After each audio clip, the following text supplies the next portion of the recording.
Chromanoids. Chromanoids. Chromanoids. Chromanoids. There is one question that it is, of course, in a biennial. You, precisely you, have been thinking a lot about the possible audiences and the possible publics of a biennial. This is a very specific one. I mean, it's on design, no? And I think that something that you have been discussed like a lot, and that we could just like even perform here, is that the audience is not only like physical audience or analogical audience. This is going to be like broadcasted afterwards with a chroma, with everything that the people are seeing, and the audience is not here physically. No, so how could you address a kind of a virtual, in a way, audience that is even asking some of the questions through the social media? Right. I mean, this question has been with us for at least 100 years since the arrival of the printed media, of radio, etc. Biennales are wonderful because they become also a way in which we find ourselves together, and also they are very social in that sense. They are kind of almost a form of social media, but the audience is much larger outside the physical space where the Biennale has taken. But of course, in recent years, a kind of exponential augmentation of the audience has happened through very different channels like social media. That is, if a Biennale, let's say in the 1950s, or even as late as 1999, could have been followed by many people around the world, it will be through specialized magazines. Perhaps I catch a little bit of a television program or a radio. Now, through social media, we are reaching an entirely different audience that, as you were showing to me, maybe now seeing some Snapchat clips of the discussion we have this morning. They don't necessarily have to be in the world of design and architecture, and that I think is very important. Yeah, and when you say the audience is not here, it is here. That's wrong, right? I mean, the virtual audience is really here, super here, especially here in this radio interview in this place. But I mean, also, what's not clear to me is whether we are here. I mean, for sure, the virtual audience is here. But isn't it possible that the people who visit the exhibition are avatars whose primary responsibility is not to have a kind of experience, personal, physical, whatever, but to generate evidence for the real audience? So basically the visitors, the architects, the designers, the journalists and so on, they are making their private broadcasts of information, which is not an accurate reflection of their experience or their thoughts, but it's just kind of food for the real audience, which is digesting it from a distance. You know perfectly that somebody that visits the show and walks into a room and thinks, this is the most beautiful thing I've ever seen, and then discovers on social media that night that this is a totally reprehensible, ugly copy of somebody else's work, will change their opinion instantly. So it's not even that the visitor, the actual physical visitor, is having a real experience. And anyway, is it really a physical experience at all? Like when people are in Istanbul, are they really in Istanbul? Or following what Beatriz is saying, are they really in a kind of map of Istanbul, a set of images that they're expected to find? Are they really in the cell phone? Like, do you use your cell phone to tell you where you are in Istanbul?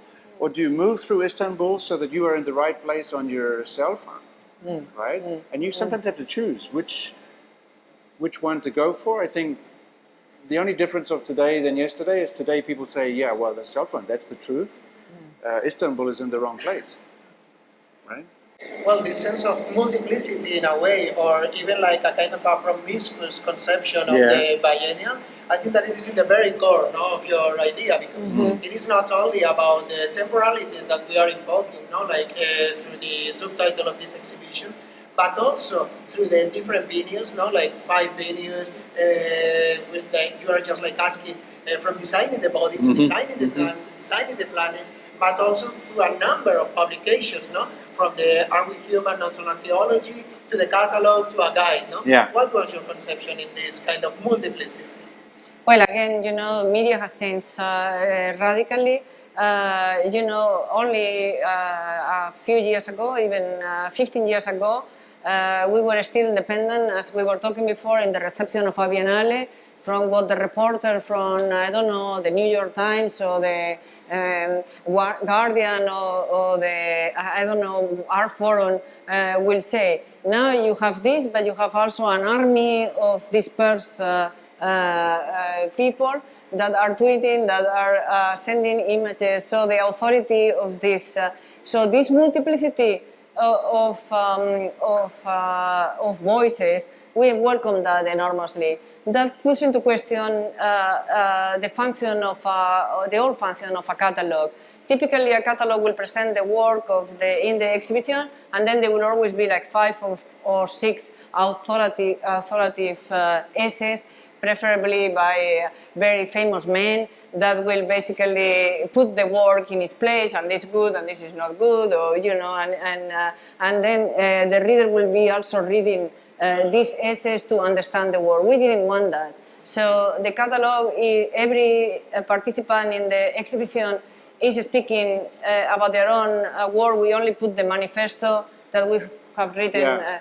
This, on the other hand, became the notes that Mark and I had in the process of thinking about this Biennale. IFLAX is another kind of publication. Then there is the guide, and then of course, from the beginning, we have also thought about social media. Yeah, I know, because one of the ideas was that it started before it opened the doors. Yeah, Exactly. yeah, yeah. So the it was Biennale. great. We were in Venice and somebody came up to us and said, I'm really, really sorry that I missed the Biennale. And we said, it didn't open yet, because they were experiencing the Biennale argument on social media. But we still believe in books. Let's say social media anyway, as Beatriz has done the history, is let's say a creature of the 21st century. It's already a little bit old, right? Mm-hmm. So by definition, Marshall McLuhan always argued that whatever is the contemporary technology is so contemporary that you cannot see it. You can only see the one before. So part of the reason that we do this study of social media is probably there is another reality just after social media, and that we need to understand. But it's not like we give up on the book, the opposite. Right? I think for me, I've been, apart from writing it with my favorite person, I think it's the most important book we have done till now. And it's true that everybody always thinks the last thing they've done is the most important, but it's not quite like that, because actually this book comes after this one. It's bigger, better, shinier, But the little one, maybe it's the most precise, the most emotional, and the most polemical, and it could be the worst, because it's so important to us, what we say in this book. So we are still very, very committed to the analog, not because the analog is like real versus the virtual, because today the analog itself is entirely virtual, right? So if you give up on the analog, you're giving up on a lot of virtual. The book is itself a digital product circulating in a digital economy. The ideas, the reactions, the criticisms, the pleasure, the anger that the book produces will be digital. So this is, yes, it's analog, but it's a kind of acupuncture point in the analog into the virtual and the same way around. And we are a little bit fans of, when you're in Japan, you have only this much space to read a book. So all Japanese books, I remember when Beatriz's Privacy and Publicity went from being a European book, like glossy American, but I think of a European model, to a Japanese edition, it became beautiful in the hand. It was smaller than this, and they didn't abbreviate at all the test. It's just simply that Japanese is a much more economical language, So it became this, and also the publisher, it was published at the same time actually that the English version in Japanese and in French and in other languages, and the Japanese editor said, no, but Japanese people don't like big books because they like to read their books on the train and in the subway, and they want to put it in their pocket. And actually, this is the size of the book. And maybe since there's no such thing as an accident, so the emojis and all of that, which is of course the last chapter, is coming from Japan. So again, this idea of a medium, the pocketbook, the handbook. So we actually celebrate the hand, and you will notice that in the exhibition is a fetish of the hand. There's so many hands. If you were coming from outer space and you looked at the exhibition and somebody says, "Oh, what is the main idea of the exhibition?" You would say, "Well, they have a fetish with hands. I see hands everywhere.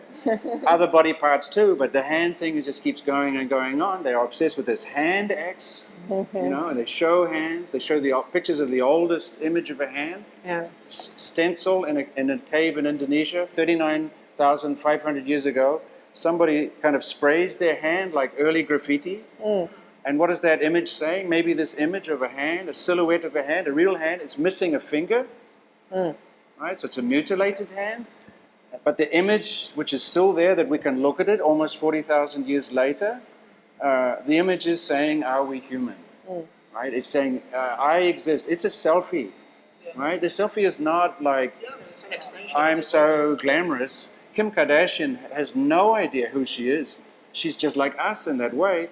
But she makes her images to say, maybe I could be, maybe I am this, maybe I'm this.